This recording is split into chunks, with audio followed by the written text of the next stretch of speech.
We're just going to run through any questions from the audience. So if you've got something interesting to ask, I'm happy to come out and run a mic to you if you'd like to pose it at one person. We're just going to try and restrict it to 1 or 2 people per question. Thinking a couple of events before we've kind of gone along the line. So I want to get through as many questions as we can, if that's okay. So if you've got a question, pop your hand up. If nobody's got their hand up, I'm going to ask a question. Fine, David, I've got a question for you, prepared, ready and ready to go. My question for you is, 2018, SDRs looked a bit different to the way they do in 2023. What are the traits that you're looking for now that you maybe weren't looking for in 2018? Or what are the things that you're seeing that they're great at that they weren't doing back then? It's the same. I'm sorry, fundamentally, it all comes down to drive and work ethic. Every LinkedIn influencer will tell you that everything's changed and you can make 6 calls, super targeted calls, and then book 6 meetings if you do it in a really targeted way. We know that the connect rate is like 8% at best, and you're not going to get through to every single person. So don't believe that's LinkedIn influencers tell you what you want to believe, or what they're advertising to a demographic, and so they say that. But I would say, the one thing I would say is that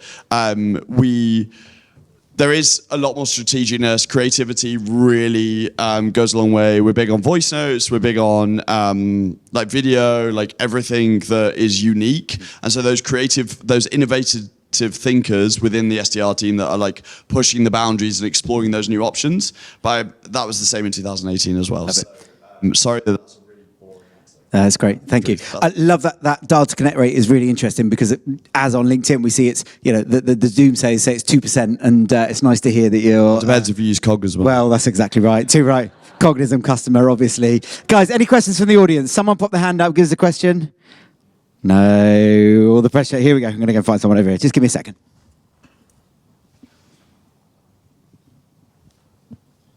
Hey guys, a couple of you touched on the subject of incentives. So Antoine, James, specific to comp plans, we get sense more than ever that simplicity is probably king right now. What are some of the pitfalls? Well, either way, what are some of the cool innovations in comp plans that you've seen working, or conversely, what are some of the common mistakes you've seen in over-egging the pudding, so to speak? I can take that one. So you're right about simplicity. I think it's not only a matter of simplicity, but more of clarity, because you can have a complex comp plan, because you have a complex business, multiple territories, multiple products, and you need to make it complex, but it can still be clear for the reps to understand it. And then in terms of common pitfalls, one I see is not paying the reps too often. So some companies, they say, we have long sales cycles, so we can only measure the performance on a yearly basis, and we will pay semesterly, something like this. But it's still possible to have monthly payments with target achievements on a longer period. So that's one of the pitfalls. Obviously, there's many others, but that's one that came to mind. Yeah, I'd agree. Let's try that one. Just take a second and set it. Okay.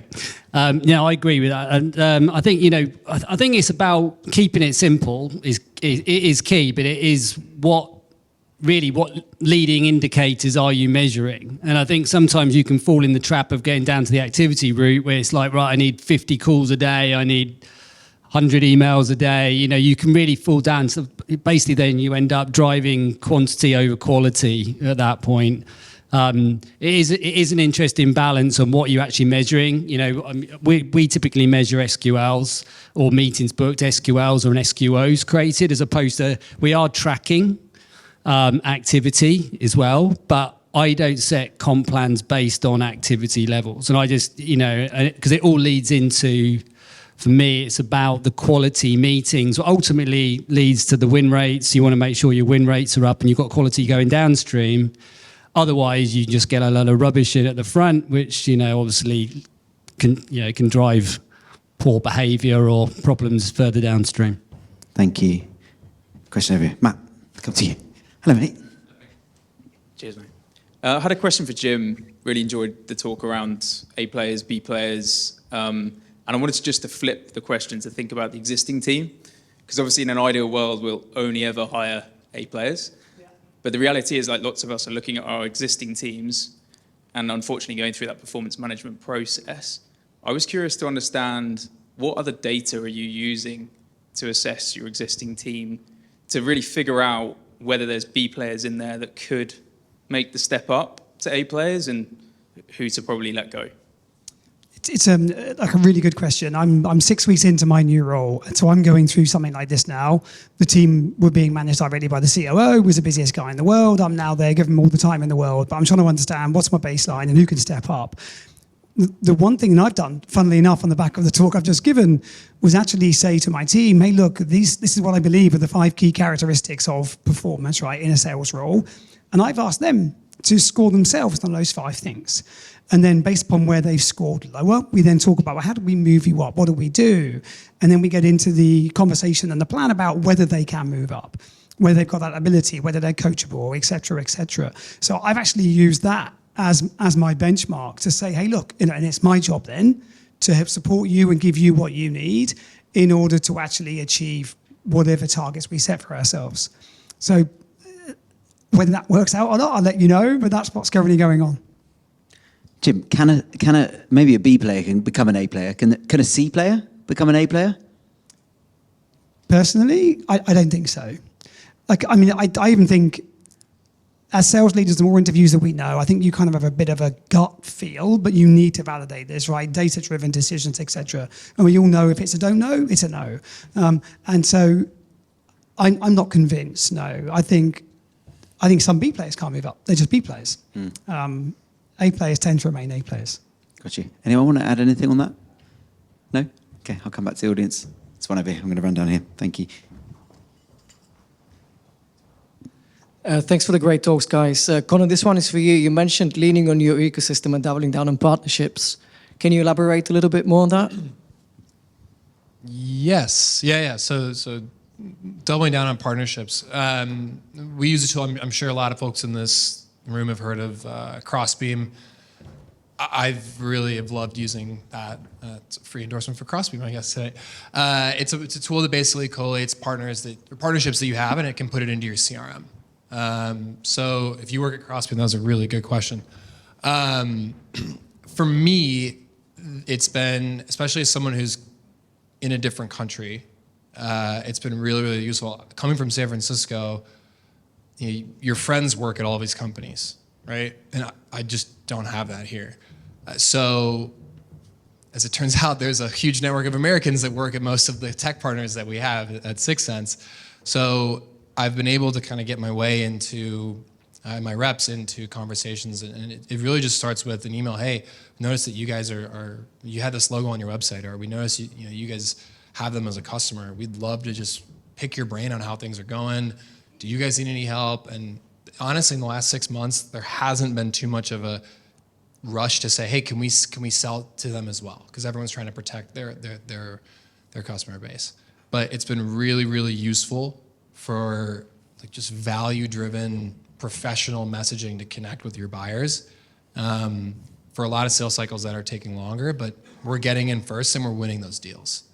So honestly, it just comes from being curious, following your instinct to connect with people as a sales rep or a sales manager or a sales leader, and just asking to have those conversations. I think you'd be surprised. People are actually usually excited to connect and collaborate on these things. Yeah. There's one just down here. Hello. As a coach, would you agree with that a B player can never be an A player? I was actually going to comment on that, so thank you for the question. I think B players, yes, definitely can. And to be honest, I think everybody has an opportunity to up level, and I think I loved your talk, by the way, about A players, but I also think that to attract A players, you need to be an A player organisation, and I don't think everybody is an A player organisation. So there is a marketplace for B players and C players, in organisations that are not that top tier. But to answer your question, I think that whether you can be an A player in an A player company, perhaps not. But I think everybody can up a level with the right guidance, the right coaching, the right environment created for them. Yes. Just feeding on from that coaching piece, Jamie, I'd be interested to get your take on this around, I guess, just the environment around seeing companies investing in training. We've talked about the macroeconomic environment and where people are spending their money and people laying off and all the rest of it. I guess there's a more of a focus on actually we've got people in the business that are doing well. We need to be investing in them. What are you seeing when you're talking to companies about now around the appetite to invest in training to the people that they've got are doing well? Yeah, it's a good question, and it's quite conflicting actually. So we're seeing some companies saying we don't want to change anything. We're worried with how things are, and we want to just kind of retract and see how things are in the next few months.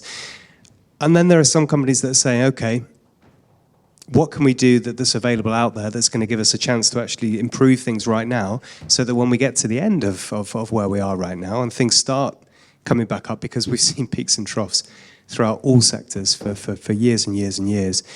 And if you do the right things now and you get your A players in place, like these guys are saying, you get your training in place, you get the systems, you get the people, you get the culture and everything else in place, and training influences all of that, absolutely. Then when we come up on the upward curve again, you're going to be ahead of the game.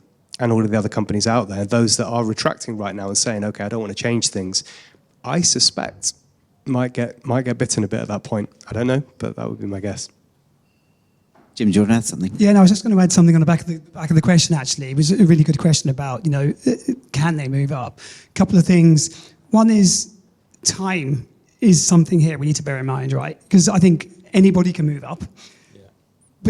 But I think the way that the market is going to change with technology, it's like, well, okay, I could maybe move someone from C to A if I had 18 months. Have I got 18 months? And if you have, great. But if you've, and so there is an element of time that I'm assuming we're all in a bit of a hurry to try and get the best we can get out of our team. Second thing is, if you think about the characteristics, there's three there. There's the drive, there's the curiosity, and there's the coachability. An acronym that I kind of live by is REKS, R-E-K-S. And R is results. And results come from the effort, which is the drive, multiplied by the knowledge and the skill, which is the curiosity and the coaching. And I say to my team, hey, look, I'm going to give you the K and the S. We're going to give you the knowledge, we're going to give you the skill. You bring the drive, that's a non-negotiable. You've got to apply that effort, and then we'll get the results. And so if somebody hasn't got the curiosity and the coachability and the drive, no matter what it's not going to happen. And so that's why it sounds I'm a bit cold by saying no, is because it will be such a long time to get them there that we'd probably be sacked before we end up getting them to that point. Any more questions from the audience? I've got one up here. Emma. Hi, so I've just joined with Owen as an SDR, and it's been briefly mentioned tonight about how AI is going to change the role of an SDR in the next 12 months. I'd love to hear your insights into how exactly you think it's going to change the role, and also any skills which you think I could start to learn now so that I'm best prepared to be adapted for the change in the next 12 months in the future.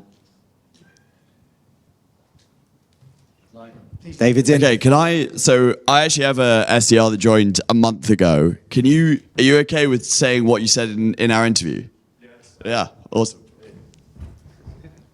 By the way, Jack's been our top performer. We hired 11 people. He's outperformed everybody else, right? He's absolutely killing it. So just...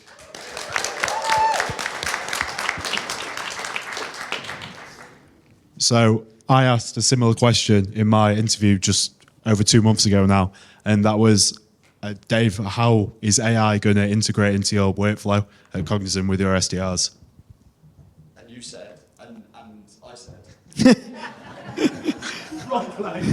This isn't working very well, got to admit. Dave said to me that he doesn't see it integrating much because at the end of the day, it is the amount that the SDR team put in, and their managers play an important role in providing that feedback to the SDR team and making sure that they're applying that feedback. And feedback's something AI can't replace. So they'll never take over that role that a manager will, or be able to integrate into that workflow. because it is the effort at the end of the day.